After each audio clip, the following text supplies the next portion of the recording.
Durante un servicio religioso, Steve Robards, de 38 años, se sintió indispuesto. Murió aquella misma noche de un ataque al corazón. Un año más tarde, en una lectura de Hamlet, la hija de Steve Robards estudiaba los diálogos del rey Claudio en los que decía lo siguiente sobre la muerte, los celos, la culpabilidad y la venganza. Mis palabras vuelan alto. Mis pensamientos vuelan bajo. Las palabras sin pensamientos nunca van al cielo. En estas palabras vio una pista sobre la muerte de su padre. A las ciudades de Dallas y Fort Worth, en Texas, se las llama la Metroplex. Es el área metropolitana más poblada de todo el estado, conocida por el asesinato de John F. Kennedy en la Plaza Daly en 1963. El presidente acaba de morir. Stephen Robards, de 38 años, era natural de Texas, se había divorciado recientemente y trabajaba como cartero para el Servicio Postal de los Estados Unidos. Se sentía orgulloso de su trabajo, que consistía en ser un simple cartero rural, pero le gustaba su trabajo, le gustaba estar al aire libre y sentía cierto orgullo en ello. Marie, su hija de 16 años, acababa de irse a vivir con él después de una discusión que tuvo con el nuevo marido de su madre. Estaban viviendo en un apartamento de un dormitorio y él estaba en una lista de espera para uno más grande. Se sentía feliz de tener a su hija con él en esa etapa de su vida. Marie se matriculó en el Instituto Eastern Hills, donde se convirtió en una alumna brillante y popular. Callada, estudiosa, elegante. El tipo de chica a la que miras dos veces y a la que siempre has querido conocer porque es tan reservada, tan serena y tan inteligente. No tenía el menor fallo. Su cara y su complexión eran perfectas. Según decían, tanto el padre como la hija disfrutaban viviendo juntos, pero sus vidas cambiaron para siempre en la noche del 17 de febrero de 1993. Nada más cenar, Steve Robards acudió a un servicio religioso.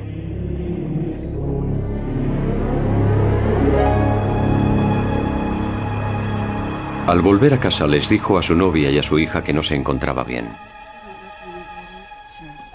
Al cabo de un rato empezó a tener retortijones y un fuerte dolor de estómago que fue a peor a medida que avanzó la noche. ¿Ya estás mejor? Me siento fatal. Pasadas unas horas, llamaron al 911 y entró en lo que parecía ser un estado de coma allí mismo, en el cuarto de Esther. Empezó a echar espuma por la boca y a sentir náuseas. Y cuando llegaron los de la ambulancia, ya estaba muerto. La autopsia reveló que la causa de la muerte había sido un paro cardíaco. No me podía creer que fuese tan grave. Tenía 38 años. ¿Cómo podía ser tan grave? Tenía 38 años. Su corazón se había agrandado ligeramente. Era como un 25% demasiado grande para un hombre de su edad y de su tamaño.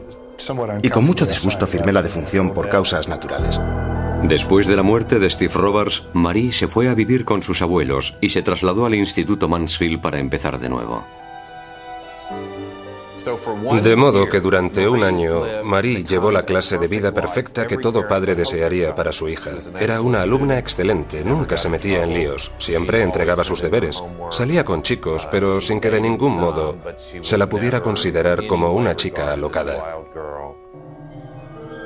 Después de graduarse en el instituto, Marie empleó los $50,000 que había recibido por el seguro de vida de su padre para estudiar en la Facultad de Medicina de la Universidad de Texas.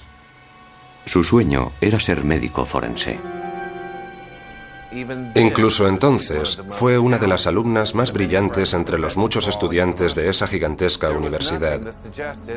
No había el menor indicio de que su destino pudiera ser otro más que el de tener una excelente vida por delante.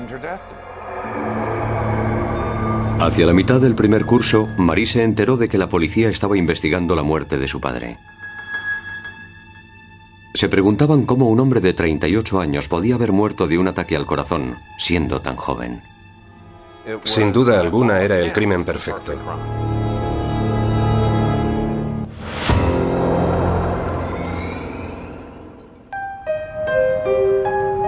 Tras la inesperada muerte de Steve Robards, su hija Marie se cambió a otro instituto y se hizo amiga de Stacy Hyde. Nos hicimos íntimas amigas, ¿sabe? Nos enamoramos la una de la otra porque teníamos mucho en común. Stacy ve en Marie, ve algo en Marie. En cierto modo ve a través de ella. Se da cuenta de que toda aquella serenidad y perfección ocultaban algo. En el último curso, a Stacy y a Marie les encargaron hacer una lectura del Hamlet de Shakespeare para la clase de lengua. Se sentaron a leerlo juntas y Stacy comenzó con el soliloquio del acto tercero en el que Claudio agoniza por su decisión de arrepentirse de haber matado al padre de Hamlet. Mi crimen se ha consumado ya. Perdóname el horrendo asesinato que cometí. No puede ser, puesto que sigo aún en posesión de todo aquello por lo que cometí el crimen. Y cuando Stacy leyó esta frase, le dice a Marie, ¿no es genial cómo está escrito? Y Marie se quedó allí, inmóvil, con los ojos llenos de lágrimas. Me preguntó, ¿tú crees que alguien puede pasar por la vida sin tener conciencia? Y entonces empezó Stacy con sus preguntas. ¿Tienes un secreto? Sí. ¿Has hecho algo malo? Sí. La primera pregunta de Stacy, Dios mío, ¿estás embarazada? Y Mary dijo, no, es peor. Y después de un rato pensando, le pregunté, ¿has matado a alguien? Y asintió con la cabeza. Y entonces Marie se derrumbó y lloró. Ahora no puedo hablar de eso. Marie admitió lo inconcebible, que ella había matado a su padre. Dijo que lo había hecho con un veneno que robó en clase de química el año anterior. Silencio todos. Hoy tenemos que presentar el informe del laboratorio. Tened cuidado con ese producto. Y ahora sacad vuestros cuadernos. Marie dijo que había cogido el veneno cuando la profesora no estaba mirando, que lo envolvió en un papel y lo escondió en su mochila.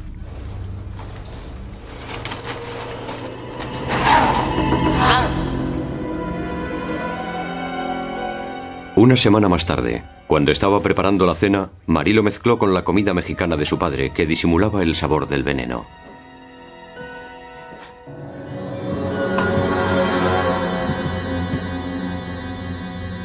Aquí tienes. Gracias, cielo.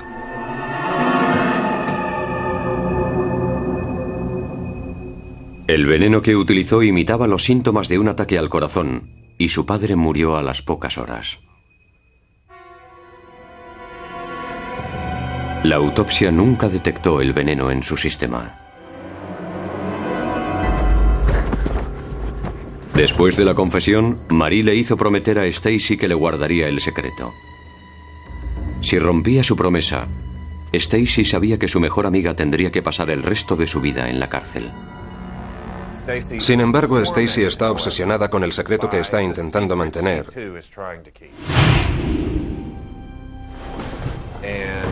Y empieza a sufrir pesadillas.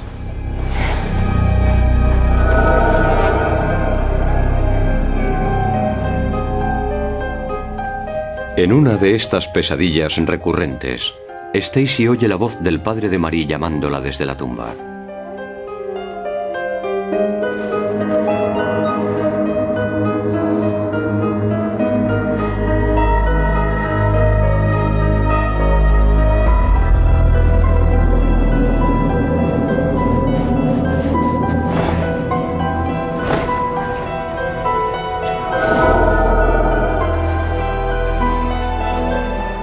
En otra, Stacy ve a Marie que la persigue incesantemente durante toda la noche.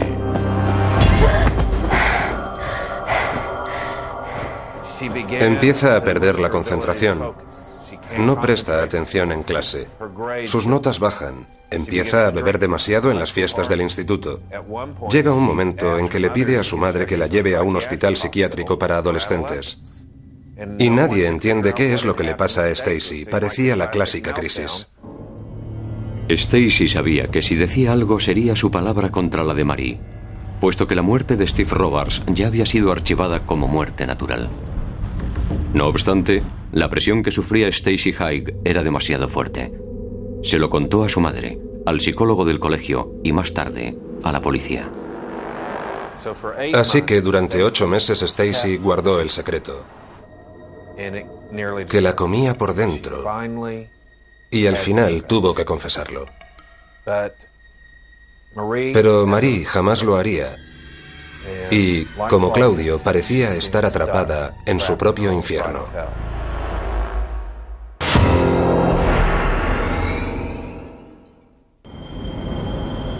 Cuando Stacy Haig contó a la policía que Steve Robards había sido envenenado, la policía registró el laboratorio de química en el que Marie dijo haber robado el veneno para matar a su padre.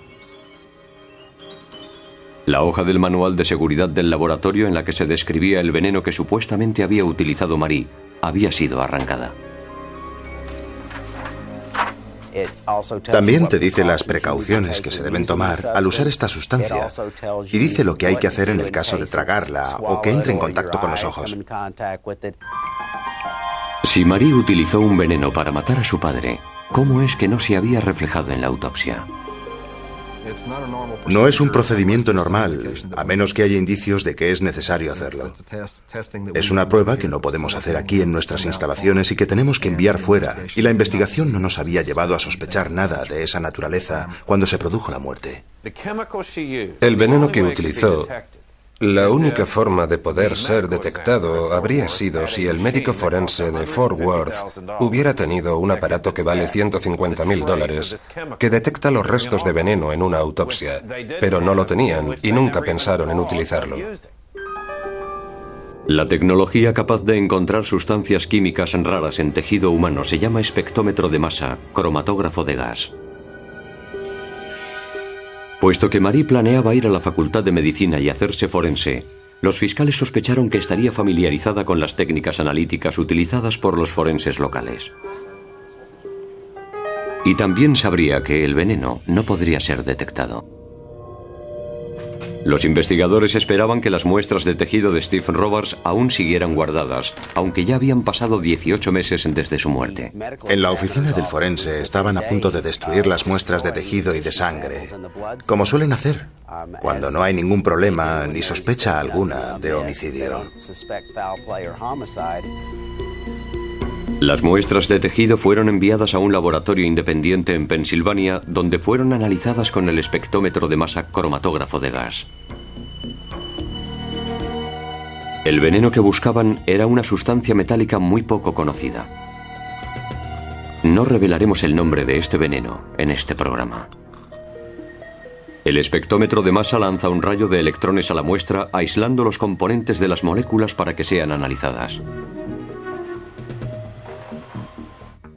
Los resultados se registran en un gráfico. Cada pico es un componente aislado. La altura del pico es proporcional a la cantidad presente. El número es el tiempo exacto en minutos que tarda el componente en recorrer la columna desde el momento en que es inyectado hasta que se detecta.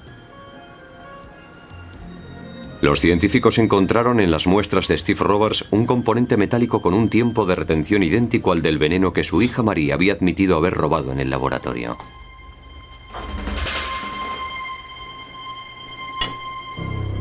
La cantidad encontrada en el cuerpo de Steve Robards era masiva. 28 veces mayor que una dosis letal. Ante esta noticia, el detective de homicidios de Fort Worth, Thomas Boucher, fue a la Universidad de Texas en Austin para hablar con Marie Robards. La vi en el pasillo y me presenté. Le dije que estaba detenida por la muerte de su padre, Steven Robards. Hacía unos años y ella no respondió. No hubo reacción alguna. Marie se fue con ellos en silencio, más serena que nunca, y cuando entraron en una sala, apenas tuvieron que interrogarla. Confesó y se vino abajo.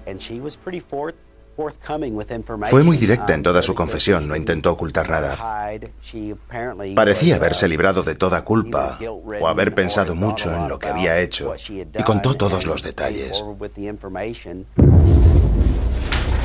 Lo más fascinante, tanto para la policía como para los periodistas que cubrían el caso, era la explicación que dio Marie sobre su móvil.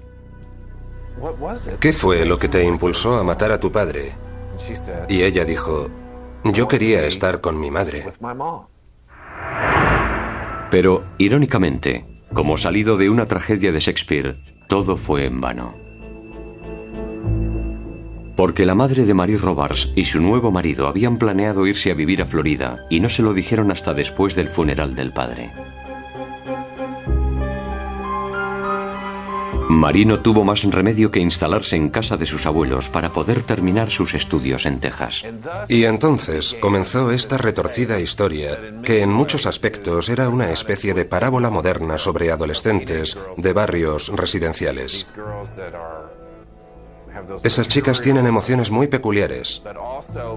Muchas de ellas son hijas de divorciados que están intentando vivir con padres que se han separado, los cuales están demasiado preocupados con rehacer sus vidas y se olvidan de las necesidades de sus hijos. A pesar de su confesión, Marie Robards sorprendió a todo el mundo cuando decidió declararse inocente. Ahora decía que en ningún momento había planeado matar a su padre.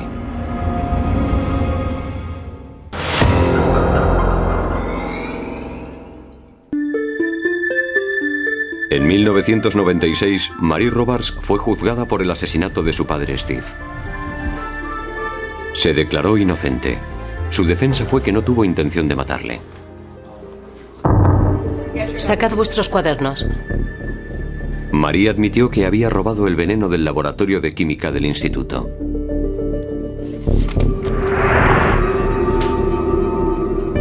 Y también admitió haber puesto el veneno en la comida de su padre. Pero dijo que su idea solo era que se pusiera enfermo, no matarle. Naturalmente, eso no tiene mucho sentido. Si solo se hubiera puesto enfermo, ella no habría podido volver con su madre.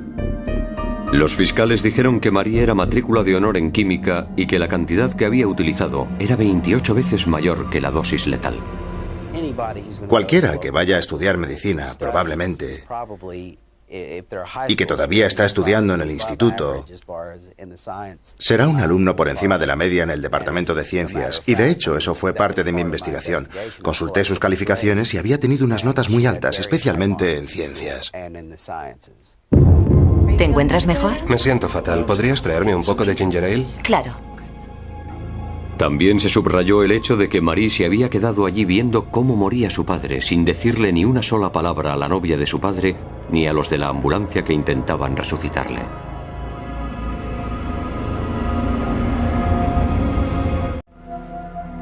«18 meses después, el cromatógrafo de gas demostró lo que no había demostrado la primera autopsia: que Steve Robards había muerto de una dosis masiva de veneno. La acusación presentó como prueba la confesión firmada por Marie Robards. ¿Sabía usted que ese producto era peligroso? ¿Sí o no? Sí, señor. ¿Cómo lo sabía? Porque me lo dijo mi profesora de química. ¿Qué le dijo? Stacy declaró que Marie le había dicho que sabía perfectamente la cantidad de veneno que hacía falta para matar a su padre, y eso fue decisivo. Que su mejor amiga admitiera que Marie tenía conocimiento del poder de ese veneno. Las pruebas de los forenses, la confesión y el testimonio de su mejor amiga iban contra ella. Uno de los fiscales la llamó depredadora implacable. Otro la llamó la peor pesadilla de la sociedad, una hija que mata a su padre. Pero algunos la veían como una especie de Lizzie Borden tejana. Una chica dulce, encantadora, trabajadora y triunfadora, que de pronto hace algo inexplicable. Y en este sorprendente giro, yo al menos empecé a sentir cierta simpatía por ella. Porque en muchos sentidos era un símbolo de lo que el divorcio moderno ha hecho en nuestra sociedad. El investigador forense dijo que Marie era una asesina muy astuta. Le aseguro que fue lo bastante lista para engañarme al principio, porque hicimos la autopsia y no pudimos encontrar nada. El 9 de mayo de 1996, el jurado tardó menos de una hora en decidir que Marie Robards era culpable de homicidio. Fue condenada a 27 años de cárcel. No sé qué podemos hacer. Son muy jóvenes. No piensan como los adultos. Eso no significa que puedan librarse después de haber hecho una cosa así con un golpecito en la muñeca. Pero 27 años a mí me parece excesivo. Lo que hizo fue cometer el crimen perfecto. Sin duda había sido el crimen perfecto. Si Marie no se lo hubiera contado a su amiga, probablemente nunca se hubiera descubierto el crimen. Estoy casi seguro que nunca se hubiera llegado a descubrir. Marie nunca ha hablado de lo que ha pasado desde entonces. Lo único que se sabe es que Marie es una reclusa modelo en esta cárcel de mujeres al este de Texas, donde tendrá que estar durante muchos años. Nunca se ha quejado. Siempre se ofrece voluntaria para las tareas más duras. Un día fue a verla un psicólogo y ella llevaba un uniforme muy fino. Hacía muchísimo frío y estaba tiritando. Y el psicólogo le dijo, ¿por qué no pides algo más caliente? Y ella dijo, no me lo merezco. Encogió los hombros, sonrió y dijo, estoy bien.